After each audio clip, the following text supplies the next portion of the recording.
അച്ചാറാണേ. മാങ്ങ അച്ചാറിന് മാങ്ങ കട്ട് ചെയ്ത് വെക്കണം. എന്നിട്ട് അതിലേക്ക് കായം ഇടണം. ഇത്രയും മതി കായം, കണ്ടോ? ഇത്രയും കായം ഇടണം.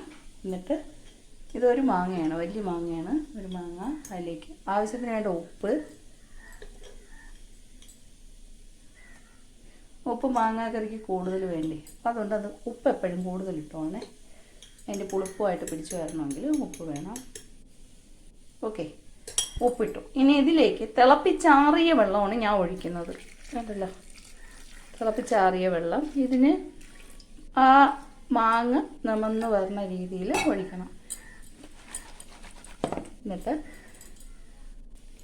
ഒരു സ്പൂൺ കൊണ്ട് ഈ കായത്തിന് അടിയിലോട്ടാക്കണം, ഇളക്കി ഇടണം.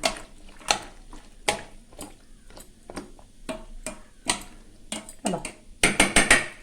ഓക്കെ, അപ്പോൾ ഇതിനെ അടച്ച് വെച്ചേക്കുക. ഇതിൽ ഉപ്പ് പിടിക്കാനായിട്ട് ഇതിൽ അടച്ച് വെച്ചതിന് ശേഷം അടച്ച് വെച്ചാൽ മതി.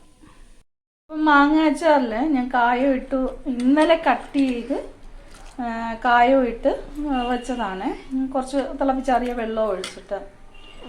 അപ്പോൾ ഇനി കുറച്ച് വെളുത്തുള്ളിയും കൂടെ ഞാൻ കട്ട് ചെയ്ത് വെച്ചിട്ടുണ്ട്. അപ്പോൾ ഇതും കൂടെ ഇട്ടാൽ ഇത് നമ്മൾ ഇതിലിട്ടാൽ മതി. അച്ചാറുണ്ടാക്കിയിട്ട് അതിലിട്ടാൽ മതി. വേവിക്കണ്ട, അത് തിളപ്പിക്കണ്ട. കാരണം ഈ വെളുത്തുള്ളി നമ്മൾ കഴിക്കുമ്പോൾ കൊളസ്ട്രോൾ കുറയും എന്നത് കേട്ടിട്ടുണ്ട്. ഔഷധമാണ്. അതുകൊണ്ട് വെളുത്തുള്ളി കട്ട് ചെയ്ത് വെച്ചതാണ്. അപ്പോൾ ഞാനതിനെ കടുവറുക്കാൻ പോവേണേ. അപ്പോൾ അതിന് വേണ്ട വെളിച്ചെണ്ണ കുറച്ച് മതി, ഒരുപാട് വെളിച്ചെണ്ണ വേണ്ട. ഞാൻ ചിലപ്പോൾ എടുത്ത് ഒഴിക്കുമ്പോൾ കൂടിപ്പോവും. അപ്പോൾ അതങ്ങനെ വെളിച്ചെണ്ണ. പിന്നെ ഇതിലേക്ക് വേണ്ടത്, അപ്പോൾ അതിലേക്ക് വറ്റൽമുളക്, കടുക്, പിന്നെ കറിവേപ്പില ഇട്ട് കടുവറുത്തിട്ടുണ്ട്, താളിച്ചിട്ടുണ്ട്. അപ്പം ഇനി ഇതിലേക്ക് മുളക് പൊടി ഇടണം. മുളക് പൊടി ഇട്ടിട്ട് ഞാൻ അതിലേക്ക് മാങ്ങ ഇന്നലെ ഇട്ട് വെച്ച് ആ വെള്ളം ഊറ്റി ഇങ്ങനെ ഒഴിക്കുകയാണ്.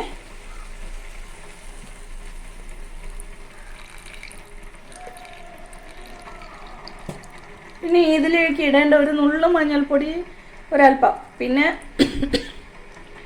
ഇതിൽ ഉലുവപ്പൊടി ഇടണം.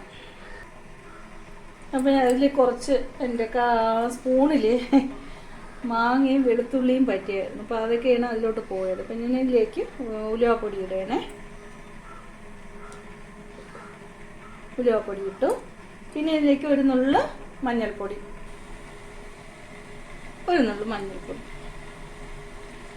ആയിട്ട് ഇളക്കി.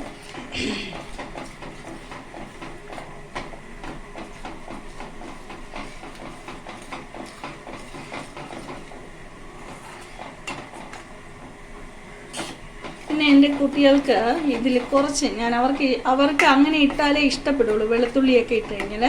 പിന്നെ ഇതിൻ്റെ കൂടെ പച്ചമുളക് വേണമെന്നുള്ളവർക്ക് അരിഞ്ഞിടാം കേട്ടോ. പച്ചമുളക് മാങ്ങയുടെ കൂടെ അരിഞ്ഞിടുന്നവരുണ്ട്.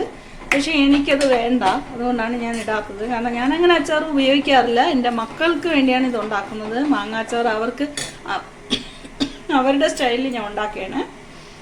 പിന്നെ ഇതിലേക്ക് ഞാൻ ഒരു ടീസ്പൂണ് പഞ്ചസാരയും കൂടി ഇടും.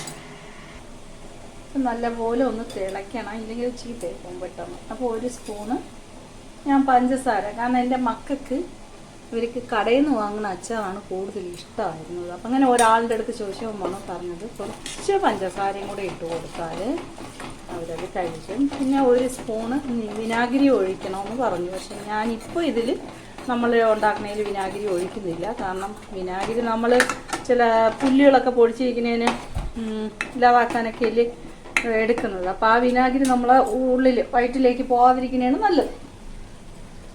അപ്പോൾ ഇതിങ്ങനെ തിളപ്പിച്ച് കുറച്ച് നേരമായിട്ട് തിളപ്പിക്കുക. നല്ല ഒന്ന് കട്ടയായിട്ട് മാറ്റി വെച്ച് തണുപ്പിച്ചതിന് ശേഷം അതിലേക്ക് മാങ്ങയും വെളുത്തുള്ളി ഇടാം. ഓക്കെ, ഉണ്ടല്ലോ, നല്ല തിളച്ചിങ്ങനെ പെട്ടെന്ന് ചീത്തയായി. പിന്നെ ഇത് ഫ്രിഡ്ജിൽ തന്നെ വയ്ക്കാം. കാരണം നമ്മൾ വിനാഗിരി അങ്ങനെ ഒന്നും ചേർക്കണമല്ല, വെളിയിൽ വെച്ചിരുന്നാൽ ചീത്തയായി.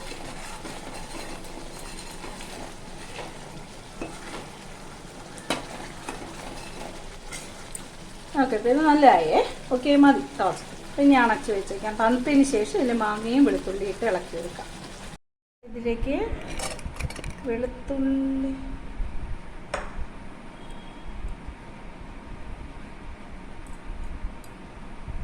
വെളുത്തുള്ളി ഇട്ട് അത് കഴിഞ്ഞിട്ട് മാങ്ങ മാങ്ങ അതും ഇട്ട് ഇതാ നല്ല ചെയ്യണം കേട്ടോ.